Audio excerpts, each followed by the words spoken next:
Hello student, आपका नई session 2025-26 8 grade अभ्यास पुस्तिका क्लास 8 संस्कृत है।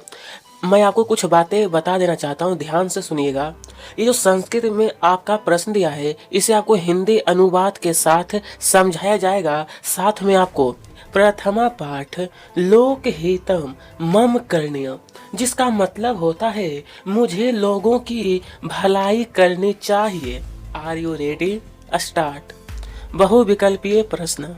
संस्कार युक्ता परिमा परिमा जिता सच्चे का भाषा अस्ति, यानी कि कहा गया है, इसका मतलब है कि कौन सी भाषा सुसंस्कृत और परिष्कृत भाषा है। यहाँ पर अनुवाद करके मैं लिख भी देता हूँ, समझने में आसानी होगा। ऑप्शन हिंदी भाषा, संस्कृत भाषा, आंग्ल भाषा या फिर एतेसु को अम्पी। इसका सही आंसर ब वाला ऑप्शन है, संस्कृत भाषा।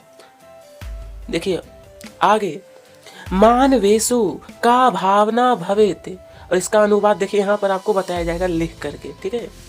बोला मानवेशु का भावना मतलब मनुष्य में क्या भावना होनी चाहिए, तो ऑप्शन दिया गया है परोपकार भावना, असत्य भावना, मिथ्या भावना या फिर निज सौख्यम भावना। इसका सही आंसर जो होगा ना, ये होगा, परोपकार भावना होनी चाहिए। यहाँ तक क्लियर है? देखिए इतना अच्छी तरीके से बताऊंगा ताकि आप लोग बहुत अच्छी प्रकार से समझेंगे और आप लोग अपनी परीक्षा में काफी बेहतर कर सकते हैं। आगे है, बोला अहनिशम पदस्य अर्थम अस्ति। अहनिशम का मतलब होता है हर दिन। अहनिशम का मतलब हो गया हर दिन, तो बोला हर दिन शब्द का अर्थ क्या होता है, तो आपका ऑप्शन देखिए। ऑप्शन दिया है दिवारात्रि, प्रातः, निशीथा या फिर अपराहन। अपराहन इसका राइट आंसर जो है ना, अ ऑप्शन है दिवारात्रि। क्या होगा? दिवारात्रि मतलब दिन और रात। दिवारात्रि का मतलब हो गया दिन और रात, ठीक है। चलिए, कुत्र तरणीयम, प्रिय विद्यार्थी बोला है कुत्र तरणीयम, इसका मतलब होता है कहाँ तैरता, कहाँ, देखिए यहाँ पर कहाँ तैरता है। ऑप्शन कष्ट पर्वते विपीते विपिने दुखा सागरे कार्य क्षेत्रे। राइट आंसर जो होगा ना स होगा, दुखा सागरे मतलब कहाँ तैरना है, तो हम लोगों को दोस्तों दुखा सागरे में तैरना है। चलिए, घना अंधकारे पदे संदेह अस्ति। घना अंधकारे जिसका मतलब होता है घने अंधेरे में। घना अंधकारे का मतलब होता है कि ऑप्शन देखिए दिया है गुण संधि, यन संधि, वृद्धि संधि, दीर्घ संधि। राइट आंसर जो होगा द ऑप्शन है, दीर्घ संधि होगा। घना अंधकारे सब ध्यान दीजिए। बोला है बचसा, तो भरना है सत्यतम वद नियम। इसका मतलब होता है शब्दों के साथ लगातार बोला जाना चाहिए, शब्दों के साथ, इसका मतलब यही होता है। अब है निज सौख्यम ना, निज सौख्यम ना, तो यहाँ पर भरना है मन नियम, जिसका मतलब है आत्म संतुष्टि नहीं। अब यहाँ पर भरना है ना जातु दुखम गण्य नियम, मतलब दुख को कभी नहीं गिनना चाहिए, ठीक है। इसका अर्थ मैं आपको बता रहा हूं ताकि समझने में आसानी हो सके। अब है भोग भवने पदे, भोग भवने पदे, तो भरना है चतुर्थी विभक्ति अस्ति, यानी भोग भवने वाक्यांश में क्या है, चौथी विभक्ति है, ठीक है। अब लोकहितम पदस्य समास विग्रह, समास विग्रह, तो भरना है लोकस्य हितम अस्ति, ठीक है। इस तरीके से कंप्लीट करना है। आगे का प्रश्न निर्देश एक पदेन उत्तरम लिखत। देखिए यानी कि एक पद में उत्तर लिखना है। प्रश्न 11 है केन सत्यतम अस्मरणीयम। इसका मतलब होता है, यहाँ पर मैं अनुवाद लिख देता हूँ। इसका मतलब है कि किसे सदैव याद रखना चाहिए। इसका राइट आंसर लिखना है मनसा, यानी मन से। आगे, भोग भवने कीम ना करणीयम। भोग भवने इसका मतलब होता है कि आनंद गृह में क्या नहीं करना चाहिए। आनंद गृह में इसका उत्तर रहेगा कि ना रमणीयम, मतलब यह अच्छा नहीं है। आगे,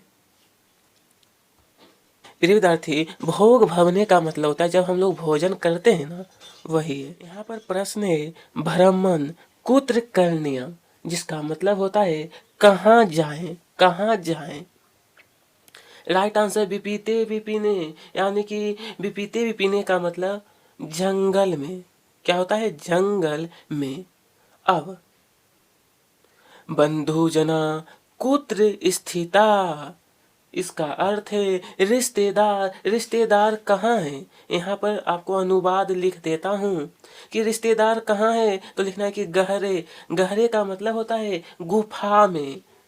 ठीक है, देखिए विद्यार्थी, ब्रैकेट में आपको ये भी लिख लेना है, ये पूरा। तो नेक्स्ट प्रश्न की ओर बढ़ते हैं। कहीं पर अगर आपको समस्या होती है तो आप हमें कमेंट बॉक्स में जरूर बताइएगा। आगे का प्रश्न है एक वाक्यन उत्तरम, इसका मतलब कि एक वाक्य में उत्तर देना है। कार्य क्षेत्रे किम करणीयम। किम करणीयम मतलब होता है कि कार्यस्थल, बोला कि कार्यस्थल पर क्या किया जाना चाहिए, इसका उत्तर रहेगा। देखिए अनुवाद आपको जो बताया जाता है वो आपको नहीं लिखना है, वो मैं समझाने के लिए लिखता हूँ अनुवाद को। इसका उत्तर रहेगा कार्य क्षेत्रे त्वरणीयम, मतलब कार्य क्षेत्रे त्वरणीयम। अब कदा जागरणीयम, कदा जागरणीयम, इसका मतलब है मुझे कब जागना चाहिए, मुझे कब जागना चाहिए। इसका उत्तर रहेगा, इसका उत्तर है अहर्निशम जागरणीयम, हर दिन जागते रहना चाहिए। क्या? हर दिन जागते। यहाँ पर बोला है कथम, कथम ना सैनियम, इसका मतलब कि कैसे, कैसे ना लेटें। इसका उत्तर रहेगा कि सुख शयने ना सैनियम। सैनियम मतलब कि आरामदायक बिस्तर पर ना लेटें, आरामदायक बिस्तर पर। ठीक है, मैं आपको हिंदी अनुवाद के साथ समझाने का पूरा प्रयास है, आपको समझने में आसानी हो सके। और मैं आपके लिए क्या क्या वीडियो में विशेष कर लेकर आऊं वो भी कमेंट में बताइए। प्रश्न है कष्ट पर्वते किम करणीयम, इसका मतलब होता है मुसीबत के पहाड़ पर क्या करना चाहिए। मुसीबत के पहाड़ पर, इसका उत्तर रहेगा कि कष्ट पर्वते चरणीयम, यानी कठिनाई के पहाड़ पर कदम रखें, कठिनाई के पहाड़ पर कदम रखें। चलिए देखिए विद्यार्थी, अगर आपका संस्कृत में प्रश्न दिया है तो आपको संस्कृत में ही उत्तर देना है, ऐसा नहीं है कि आपको हिंदी में उत्तर लिखना है, यह गलत होगा। इसलिए मैं आपको संस्कृत में उत्तर बता देता हूँ और हिंदी में आपको समझा देता हूँ। ठीक है, लोकहिताय मया किम किम करणीयम, किम किम करणीयम मतलब बोला गया है, इसका मतलब होता है विद्यार्थी कि मुझे जनहित के लिए क्या करना चाहिए। अब देखिए इसका उत्तर लिखना है, पहले उत्तर लिख लीजिएगा, उसके बाद मैं आपको इसको हिंदी में समझा दूंगा। ठीक है, मयाना भोग भवुने रमणीयम नच न च सुख रायने सैनियम अहनिशम जागरणीयम न जातु दुखम दुगन नियम न च निज सौख्यम मन नियम कार्य क्षेत्रे त्वर नियम दुखा सागरे तर नियम कष्ट पर्वते चर नियम। ये इसका उत्तर है। ठीक है, और मैं इसको हिंदी में समझा देता हूँ। ठीक है, जो हिंदी में समझाऊंगा उसे लिखना नहीं है। मतलब बोला गया है कि मुझे दुख के घर में नहीं सोना चाहिए, ना ही सुख के धाम में, ना ही दिन रात जागना चाहिए, ना ही दुख को बुरा मानना चाहिए, ना ही अपने सुख के बारे में सोचना चाहिए। काम के श्वेत में जल्दबाजी करनी चाहिए, दुख के सागर में तैरना चाहिए, दुख के पहाड़ पर चलना चाहिए। इस तरीके से मैंने आपको हिंदी में बता दिया हूँ, लेकिन आपको संस्कृत में उत्तर लिखना है। आगे का प्रश्न पाठ में एतादृशानि, ये अनियर जो है ना, प्रत्यय युक्तानि पदानि पठात चित्वा लिखत। तो चलिए आप लोग लिखिएगा क्री प्लस अनियर करनियम। करनियम का मतलब होता है करना, रमनियम, इसी प्रकार से सैनियम, उसके बाद जागर नियम, जागर के बाद गण नियम, मन नियम, मन नियम के बाद भ्रमण नियम। इसी प्रकार से आपको लिखना है। इसमें यहीं पर समाप्त होता है। कमेंट बॉक्स में बताइएगा। आप सभी को तहे दिल से बहुत बहुत धन्यवाद।